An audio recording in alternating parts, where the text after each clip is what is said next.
Psychologists face a difficult task when they set out to understand the nature of behavior and the workings of the brain and mind. This researcher is trying to draw an accurate picture of the brain's electrical activity associated with different mental illnesses. 4 minutes. But he and his colleagues have one strong ally that makes success possible: the scientific method, a set of general procedures for gathering and interpreting data. Keep your eyes closed and keep your mouth slightly open. To be accurate, data must be collected from carefully controlled observations and measurements. And other researchers working independently must be able to obtain the same results using the same methods. What kinds of places do you usually go to when you want to meet somebody either that you want to have a relationship with? Interviews, surveys, questionnaires, and psychological tests are some of the methods psychologists use to explore our personalities, values, talents, and the effects of our environment. Take, for example, the work of psychologist Christina Maslach of the University of California at Berkeley. She applies research methods to study job burnout, where stress, lack of support, and negative self-evaluation impair job performance and personal well-being. Dr. Maslach uses psychometric research, a system of developing a standardized method for collecting data and assessing psychological phenomena. This is research that started in the real world. But what it meant was that we were doing interviews, we were doing surveys, we were going out into the workplace trying to understand what it was that people were experiencing. Look at this one. We would then develop new versions of the surveys or interview questions and eventually began to develop a standardized measure of the phenomenon that we were getting. And so there was a whole period of psychometric research. We got terrific results in terms of how many people... By refining her methodology, Dr. Maslach has developed a scale to measure job burnout. The scale is a practical implementation of her research that she brings into the workplace to assist others in making their work environments more effective. Could be in some place. What I have done is begun to move towards an applied research with organizations rather than just with individuals, where we provide them with the tools to do an organizational self-assessment on the health of the workplace. One of the exciting things about going out and working in these different organizations or doing the interviews is that I always come back with some new insights or new questions, and that kind of fuels the research.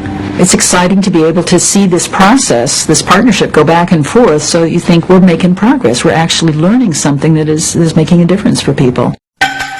By adapting her research to address the concerns of our workplace environments, Dr. Maslach demonstrates that real life is one kind of laboratory where both the subjects and the researcher reap the benefits. Some psychologists conduct experiments in laboratories like this one, designed for carefully controlling conditions and measuring behavior. The laboratory is one place where scientists test hypotheses, that is, predictions of how two or more factors are likely to be related. To test a hypothesis, researchers randomly assign some subjects to an experimental group which receives the treatment. Other subjects are assigned to the control group that does not receive the treatment. The results are then compared. Other research is carried out in the field, where naturally occurring ongoing behavior can be observed. This researcher is studying how the social behavior of baboons affects their health.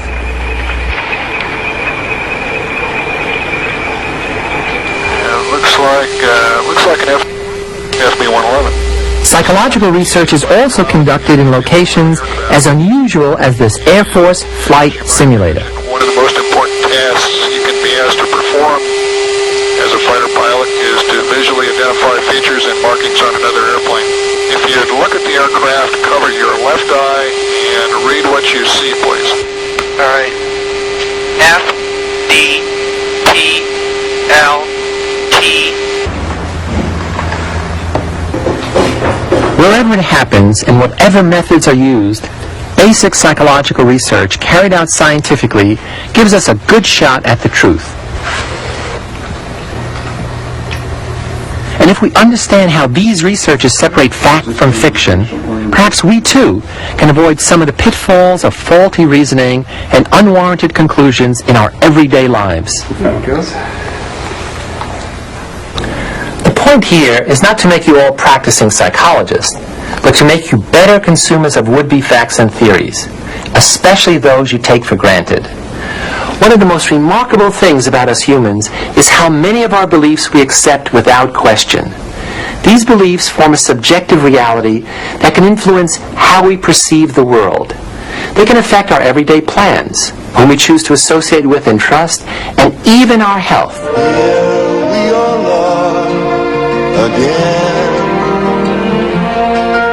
Some of our beliefs come from our culture. For example, what it teaches us about male and female roles, beauty, and courage.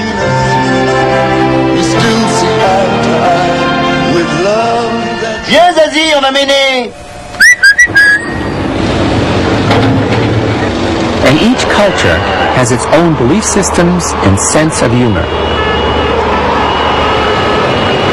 L'actel, les mamelles de la France. Happy birthday. Other powerful beliefs come from each individual's experiences and motivations, developed through personal interaction with the world. Our individual experience may also include the learning of critical thinking skills, so that we can test our beliefs against scientific understanding.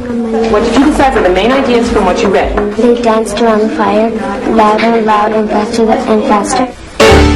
If we don't learn how to think critically, we may believe in the unproven and the unexplained.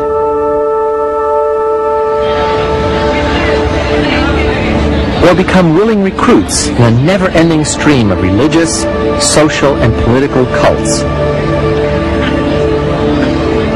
True believers who blindly accept authority rather than think for themselves. Research reveals that for many of the 25 million Americans without high school diplomas, the world can be a confusing and threatening place. These people often feel that they are controlled by fate and can do little to control their own lives. Many of them are also inclined to believe in psychic predictions, mystical forces, and cosmic signs, as do some better educated people. In fact, belief in mystical forces such as Haitian voodoo can be so potent that it can transform psychological and biological reality, for better or for worse. It can sometimes cure the sick or kill the healthy. At the Johns Hopkins University, common features shared by miracle cures, faith healing, political and religious conversions, and psychotherapy are studied by research psychiatrist Jerome Frank. All forms of psychological healing, that is trying to influence people through words, share certain common healing features. I guess the first of those is a kind of relationship with a healer, a person who inspires confidence in the patient, makes him feel he can trust him, inspires the patient's hopes, is a very important ingredient. And then there's always a healing setting of some kind, almost always. A shrine, let us say, or a doctor's office, or a clinic even. My feet were sort of cemented down to the floor. Inaction, frozen. There is a third that I guess they have in common, and that's they increase a patient's sense of mastery, of control over what's happening. See, the thing human beings can least stand is chaos. That's the most frightening experience there is. And anything that gives people a sense that they're in control again is a very important boost to their morale. And mentioning that one brings up a common feature of all these procedures, and that is, if they work at all, they do it through arousing the person emotionally. He feels things as a result, happy or sad or frightened or angry. Mainly, I would say relief. Sometimes anxiety, because you get into areas that make him more anxious, make him or her more anxious than before. Belief is really crucial to a healing process of any sort, because without the belief, the person does not participate in any real way.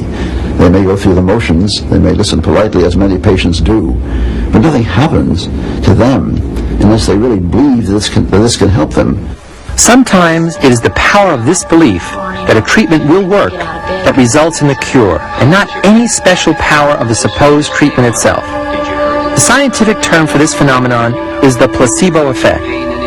In medicine, a placebo is a substance such as a sugar pill that has no direct pharmacological effect, but which can have a therapeutic effect on pain and sickness in people who believe it will work. History suggests that placebos have been responsible for much of the therapeutic success of treatments throughout the centuries.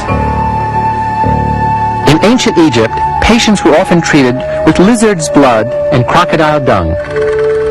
Later, physicians used leeches to suck the blood of patients, or made their patients vomit, or froze them, or overheated them. Many of these patients died, but those who survived often swore by their treatment. Just think of how many more testimonials there might have been if these physicians had been content to use just sugar pills. Placebos can be so effective that virtually any credible, socially sanctioned treatment administered in an appropriate context can have a moderate success. Okay, I didn't even feel that. Rays come out from your body, from that center. Even the mere believable suggestion that a treatment will work is sufficient to make about 1/3 of sick people feel better, according to recent studies. You can imagine, though, how the placebo effect complicates the job of a researcher. How do you know whether it's a specific treatment that's working or just the fact of being given any treatment? One solution is what's known as the double-blind procedure. You give some subjects the real treatment and others the placebo, and don't tell them which is which. In fact, even the researcher or therapist giving out the treatment can't know, so the results won't be biased. Sometimes, of course, the problem isn't bias, but outright fraud. Every year, so-called miracle healers deceive thousands of sick people. These charlatans want to make money, not provide cures. Unexplained phenomena, especially if you don't look too closely, are the foundation of alleged psychic powers, miracle cures, UFOs, and all sorts of crackpot theories. But they're also the professional magician's stock and trade. So for some tips on explaining the unexplainable, we turn to a man who always has something up his sleeve, the amazing Darryl Bem. I would like to present a demonstration of mind reading, not one in which I read someone else's mind, but one in which Lisa attempts to read my mind. I have here a set of cards. I have one of the cards in mind. You do not know which one that is. I want you to concentrate and then touch any particular card that appeals to you. This card. Okay, do you care to change your mind? No. You have selected the Jack of Diamonds. Believe it or not, you have read my mind, and you have read my chest. Can we conclude that a psychic event has taken place? What would a psychologist say? Let's ask Darryl Bem. In real life, I'm a psychologist, not an illusionist. And as any psychologist can tell you, the demonstration you've just seen is the worst way to do an experiment. Nevertheless, it enables me to mention some of the things that a psychologist would use to safeguard the hypothesis that's being tested. Let us suppose that psychologists did want to test the hypothesis that Lisa and I did have some kind of psychic communication. Before one could even entertain such a hypothesis, one would first have to rule out two other possibilities. The first one you rule out is that it was merely chance, that only chance was operating. We had 6 cards in this case. By pure coincidence, it could have been 1 out of 6. Would that have convinced you? It wouldn't have convinced psychologists either. Let us suppose that the psychologists have now ruled out that the demonstration you saw was just due to chance. Again, we are not ready to conclude that what you have seen is something psychic, because there are many alternative possibilities. If this were to be done as an actual experiment, I would never be permitted to be in the same room with Lisa. These are called procedural controls, and that is the second thing that a psychologist always tries to do, rule out alternative hypotheses. Another safeguard that we didn't put into place was that I didn't tell you ahead of time what the hypothesis was. I told you that we had psychic communication, but I didn't tell you which card would constitute evidence for that psychic communication. Did you notice that it wasn't until she had turned over the Jack of Diamonds that I announced that that was the correct card and showed you my T-shirt. Perhaps it occurred to you that I have 52 T-shirts. Not actually, but I did something quite comparable. Suppose, for example, that she had not selected the Jack of Diamonds. Suppose instead that she had selected a different card, the Five of Clubs. Since she didn't know the plot line ahead of time, I simply would have said, that's exactly the card I was thinking of, the Five of Clubs. And so I would have been correct, even if she had selected that one. Suppose she had selected a different card, the Four of Spades. In that case, I simply would have said, that's exactly the one I was thinking of. And so forth. And so, in fact, there was never any possibility. The chance was operating. I don't leave things to chance. But a psychologist who'd well-designed an experiment would have ruled out all of these things. Here's where experimental research comes in. When a number of factors might be responsible for an observed effect, and we want to know which one deserves the credit, then we have to do an experiment. The essence of an experiment is systematic manipulation or variation of one or more factors while holding constant all the others that might be important. The effects of these manipulated events on some behavioral reaction are then assessed. So even when we know a dramatic change has occurred, we can't assume to know why. 20 over 80. You did? And we also have to resist the temptation to conclude that things that are correlated, that occur together, are causally related. Many things that seem to be related as cause and effect aren't. Often it's a third factor that's causing the other two.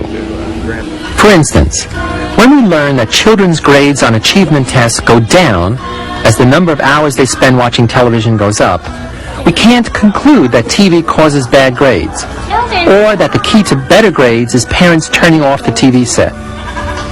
Instead, it could be that less able students watch more television because they don't like school and homework, in which case, being less able causes their bad grades.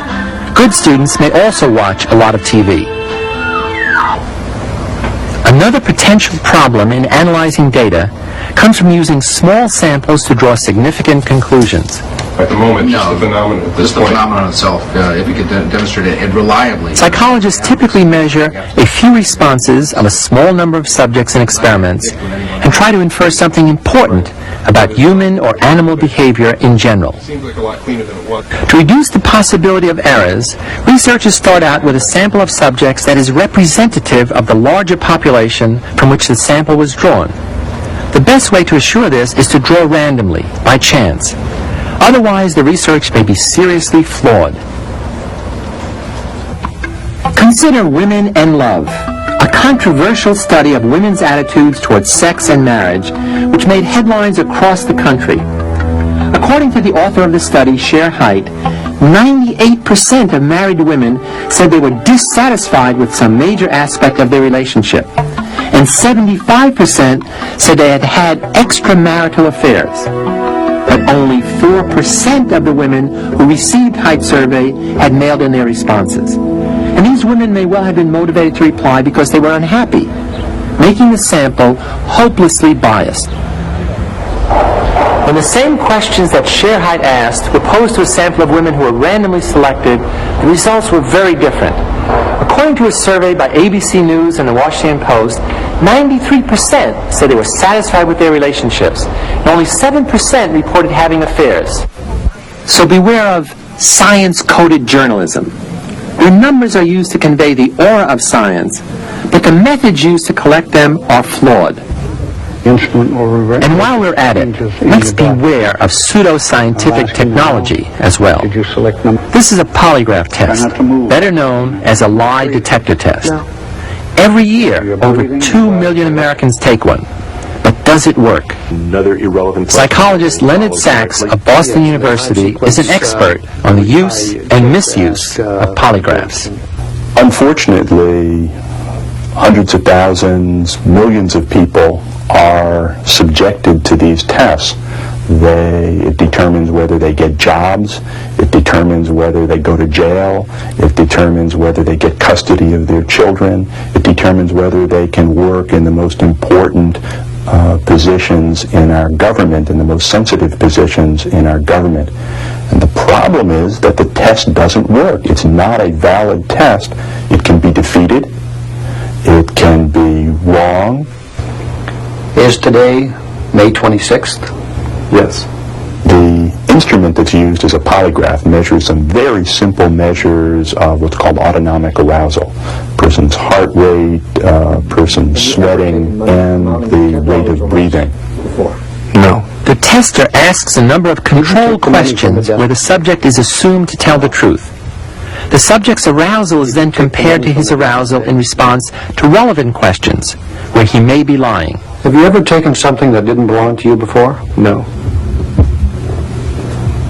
People who lie are sometimes nervous, and sometimes their heart goes faster, and sometimes they sweat more. But it's also true that people who are just concerned about an issue show the same reactions. Vice versa, it's also true that people who lie sometimes don't sweat, don't have their heart racing, and so there's no direct connection and there's no unequivocal connection between lying and these physiological states of arousal. The date. Recently, Congress asked Sachs and his colleagues to test the validity of lie detectors. Sachs set up an experiment where subjects were allowed to take money from a desk drawer. They were then given a lie detector test. If they could pass the test, they could keep the money. No. Do you have any money with you right now that you have taken from the desk? No. Some subjects were told that any lie detector can be deceived. Others were told that this lie detector was always accurate. The results were clear. Those who believed that the polygraph test did not work were able to deceive it. Those who believed it worked were for the most part caught, and some innocent subjects failed the test. No. A polygraph is a prop. It's a theatrical device, if you will. If a polygrapher can convince the subject, and they're very good at convincing people, if they can convince the subject that the test works, if the subject is guilty, they're going to be nervous. They're going to think that they can be detected.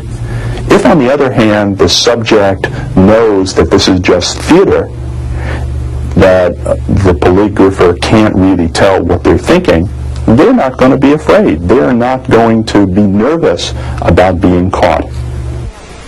Clearly, getting at the truth is a difficult proposition. But fortunately, there are a few guidelines we can follow to avoid the most common pitfalls. First, find out who the subjects were in any study, how many of them participated, and how they were selected. Avoid the assumption that two things that go together are cause and effect. Correlation is not necessarily causation. Remember that seeing isn't believing if important information might be kept from you. Question any data that aren't collected using the rigorous procedures of the scientific method. Any conclusion about human behavior is only as good as the data on which it is based. Keep in mind the power of placebos to alter reality. Restrain your enthusiasm for scientific breakthroughs until the results have been replicated by other researchers. And above all, beware of people claiming absolute truth and simple solutions for the many uncertainties and complexities of human nature. Scientific conclusions are always tentative, never absolute, and open to change should better data come along. In our next program, we're going to use our critical thinking to explore the very core of psychology, the brain. It's the biological base of all our actions, thoughts, and feelings. It's the hardware that controls the most noble deeds of the most advanced species on Earth and the most primitive instincts of the simplest animals. The brain and behavior. Next time on Discovering Psychology. I'm Philip Zimbardo.